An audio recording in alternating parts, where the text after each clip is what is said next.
సుదీర్ఘకాలం సేవలు అందించి కేసీఆర్ గారికి ఆప్తుడిగా సన్నిహితుడిగా ఈరోజు మళ్ళీ మన పార్టీ బలోపేతం కోసం పనిచేస్తున్న పెద్దలు శ్రీ ఎంఎన్ శ్రీనివాసరావు గారు ఈరోజు మరి తన అనుచరులతో పార్టీలో చేరుతున్న తమ్ముడు మరి డైనమిక్ నాయకుడు శ్రీ ప్రదీప్ చౌదరి గారు అట్లాగే వారితో పాటు చేరుతున్న మిత్రులందరికీ ముఖ్యంగా దీపక్ యాదవ్ గారికి నరేందర్ చౌదరి గారికి మరి పొట్లూరి కిరణ్ గారికి ప్రణయ్ గౌడ్ గారికి రాము చౌదరి గారికి ఇంకా అప్పు ఖాన్ గారికి డివిజన్ ప్రెసిడెంట్ గారు అదేవిధంగా పేరు పేరున వచ్చేసిన మా తమ్ముళ్ళందరికీ అట్లాగే మన ఉప్పల్ నియోజకవర్గం నుండి కూడా కార్పొరేటర్లు వచ్చినారు ఇన్ఛార్జ్గా అక్కడ ఉన్నారు వారందరికీ దేవేందర్ రెడ్డి గారికి తర్వాత సాయిజన్ శేఖర్ గారికి ఇంకా ప్రభుదాస్ గారికి సోమశేఖర్ రెడ్డి గారికి ఇంకా మిత్రులందరికీ పేరు పేరున అందరికీ నమస్కారం.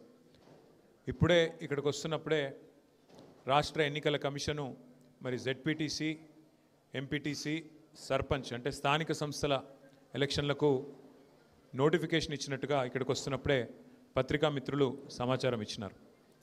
గల్లీ ఎలక్షన్ అయినా ఢిల్లీ ఎలక్షన్ అయినా నాకైతే ఇవాళ రాష్ట్రంలో ఉన్న వాతావరణం చూస్తూ ఉంటే ఎందుకంటే సరిగ్గా 10-12 రోజుల కిందట గద్వాల పోయినాం.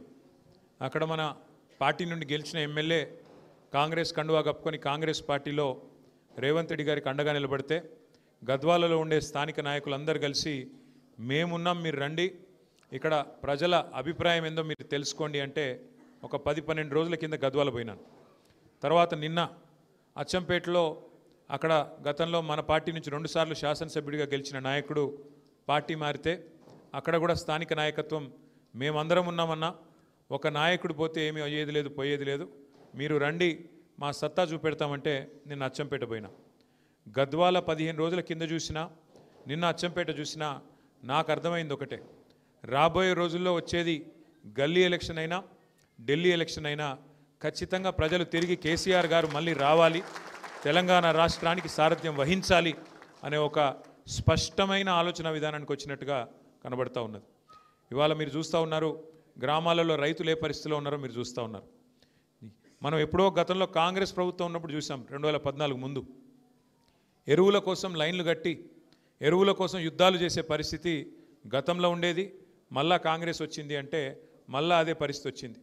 ఎరువుల కోసం చెప్పుల జాతరలు ఎరువుల కోసం ముష్టి యుద్ధాలు చేసుకునే పరిస్థితి కాంగ్రెస్ ప్రభుత్వం వచ్చిన తర్వాత మళ్ళీ వచ్చింది. కాబట్టి రైతులు ఆగ్రహావేశాలతో ఉన్నారు గ్రామాల్లో. మహిళలు మరి మాకు ఇవ్వాల్సిన 2500 రూపాయలు ఇస్తానని చెప్పారు 100 రోజుల్లో ఇయ్యట్లేదు అనే కోపం మీద మహిళలు ఉన్నారు. వృద్ధులు 4000 పెన్షన్ అన్నారు ఇంకోటి అన్నారు అరిచేతిలో స్వర్గం చూపెట్టి ఓట్లు వేయించుకున్నారు. ఇప్పుడు పత్తా లేరని చెప్పి వృద్ధులు వితంతువులు ఎవరైతే పెన్షన్దారులు ఉన్నారో ఆసరా పెన్షన్ అందుకున్న వాళ్ళంతా కోపంగా ఉన్నారు. యువత 2 లక్షల ఉద్యోగాలని చెప్పి విద్యార్థినులకు స్కూటీలని చెప్పి నిరుద్యోగ భృతి 4000 రూపాయలని చెప్పి ఇంకా చాలా మాటలు చెప్పారు. విద్యా భరోసా కార్డు అని చెప్పి యువత విద్యార్థి ఈ రకంగా కోపంగా ఉన్నారు. పరిస్థితులు ఇట్లా ఉంటే ముఖ్యమంత్రి రేవంత్ రెడ్డి గారేమో ఇవాళ రోమ్ నగరం తగలబడుతుంటే ఆయన నీరో చక్రవర్తి ఎవరో ఫిడేల్ వాయించుకుంటూ కూర్చున్నాడంట. ఉన్న ఊరే బాగాలేదు మీ నాయకత్వంలో చెత్తదీసేటోడు లేడు స్ట్రీట్ లైట్స్ వెలిగించేటోడు లేడు ఆఖరికి మోరీలు పొంగుతుంటే ప్రజల మోరీల్లో కొట్టుకొని పోతుంటే ఉన్న నగరాన్నే పట్టించుకునే నాదుడు లేడు ఇవాళ మున్సిపల్ మంత్రిగా రేవంత్ రెడ్డి గారు ఉంటే. కానీ ఆయనేమో కొత్త నగరాలు కడతా అని చెప్పి నిన్న శంకుస్థాపన లేచి ఏందో ఊదరగొట్టే ఉపన్యాసాలు ఇస్తూ ఉన్నాడు. నేను ఫ్యూచర్ సిటీ కడతా ఇది కడతా అది కడతా. ఉన్న నగరం చూడమంటే ఇది చాతనైతే లేదు. ఉన్న నగరాన్ని ఏమో ఉద్ధరించే పరిస్థితి లేదు కానీ కొత్త నగరాన్ని కడతానని చెప్పి ఇవాళ పోజులు కొడతా ఉన్నారు. నేను మీ అందరినీ ఆలోచించమని కోరేది ఒకటే, అది ఏ ఎన్నికైనా కావచ్చు గల్లీ ఎన్నిక కావచ్చు ఢిల్లీ ఎన్నిక కావచ్చు మధ్యలో రేపు మనకు వచ్చే జూబ్లీహిల్స్ ఉప ఎన్నిక కావచ్చు. వాస్తవాలుగానే ఉంటాయి. వాస్తవాలు ఏంటి అంటే ఒకసారి మనం చరిత్ర పుటల్లోకి తిరిగి చూస్తే ఖచ్చితంగా భారతదేశం మొత్తంలోనే తెలుగువారంటూ ఉన్నారు అని భారతదేశం మొత్తానికి తెలిసేలాగా చేసిన నాయకుడు ఎవరు అంటే నిర్ద్వందంగా చెప్పొచ్చు అన్న ఎన్టీ రామారావు గారు. ఆనాడు తెలుగుదేశం పార్టీ పెట్టడంతో ఆనాడు భారతదేశంలో తెలుగువారికంటూ ప్రత్యేకత తెచ్చింది అన్న నందమూరి తారక రామారావు గారు. ఆ తర్వాత మళ్ళీ తెలంగాణ వాడంటూ ఉన్నాడు అని దేశానికి పరిచయం చేసింది ఎవరంటే ఖచ్చితంగా మన నాయకుడు కేసీఆర్ గారని చెప్పక తప్పదు. తెలంగాణ అస్తిత్వ పతాకని మరి పతాకాన్ని హిమాలయాల స్థాయిలో ఎగరేసి ఒక ప్రజా పోరాటాన్ని నిర్మించి 14 సంవత్సరాల పాటు అప్రతిహతంగా పోరాటం చేసి రాష్ట్రాన్ని సాధించడమే కాదు, సాధించిన ఆ రాష్ట్రాన్ని అభివృద్ధిలో 10 ఏళ్ల తన పాలనలో అగ్రభాగాన పెట్టింది కేసీఆర్ గారు. మీ అందరికీ తెలుసు, మరి ఎన్నికలు ఎప్పుడొచ్చినా ఏ రకంగా వచ్చినా ఎదుర్కోవడానికి పార్టీ ఎప్పుడు సిద్ధంగానే ఉంటుంది. మరి ఇప్పుడు స్థానిక సంస్థల ఎన్నికలు వచ్చాయని చెప్తున్నారు, అది కూడా ఎదుర్కొందాం. ప్రజల మతిమరుపు మీద కాంగ్రెస్ పార్టీకి అపారమైన విశ్వాసం ఉంది. వాళ్ళు ఏమనుకుంటున్నారంటే, మేము ఎన్నికల ముందు చెప్పినవన్నీ ప్రజలు మర్చిపోయారు, ఎన్నికలకు ముందు ఏదైతే మేము అరచేతిలో వైకుంఠం చూపెట్టి ప్రజల్ని మోసం చేసి ఓట్లు తెచ్చుకున్నామో ఆ విషయం అంతా ప్రజలు మర్చిపోయారని చెప్పి కాంగ్రెస్ పార్టీ వాళ్ళు అనుకుంటా ఉన్నారు. ఎన్ని మాటలు చెప్పారో కాంగ్రెస్ వాళ్ళు మర్చిపోయారు, కానీ ప్రజలు మర్చిపోలేదు. అందుకే నిన్న ఒక వినూత్నమైన కార్యక్రమాన్ని తీసుకున్నాం.